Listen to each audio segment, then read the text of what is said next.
Hello বন্ধুরা, আরও একটা মিনি ব্লগ নিয়ে চলে আসলাম তোমাদের কাছে। আজকের আমি একটা চপার কিনেছি, সেই চপারটা তোমাদের সাথে শেয়ার করব যে এটা কেমন, কতটা ভালো।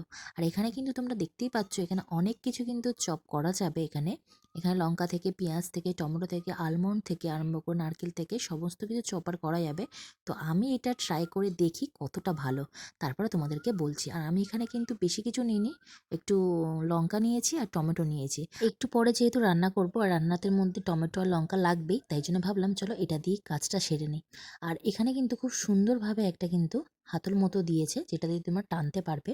দেখো, তোমাদের সাথে কথা বলতে বলতে কিন্তু আমার কিন্তু কাজ কমপ্লিট হয়ে গেছে। আর দেখো কত সুন্দরভাবে হয়েছে, আমার তো খুব ভালো লেগেছে।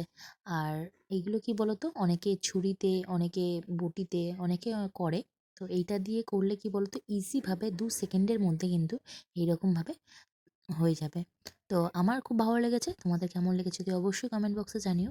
আর এমনই ছোটো ছোটো মিনি ব্লগ দেখতে গেলে আমার চ্যানেলটাকে সাবস্ক্রাইব করে রাখতে হবে, আর পাশে বেল আইকনটাকে ক্লিক করে রাখতে হবে। তো চলো, ফ্রিজের মধ্যে একটু মাংস ছিল, সেই মাংসের তরকারি হবে আজকে।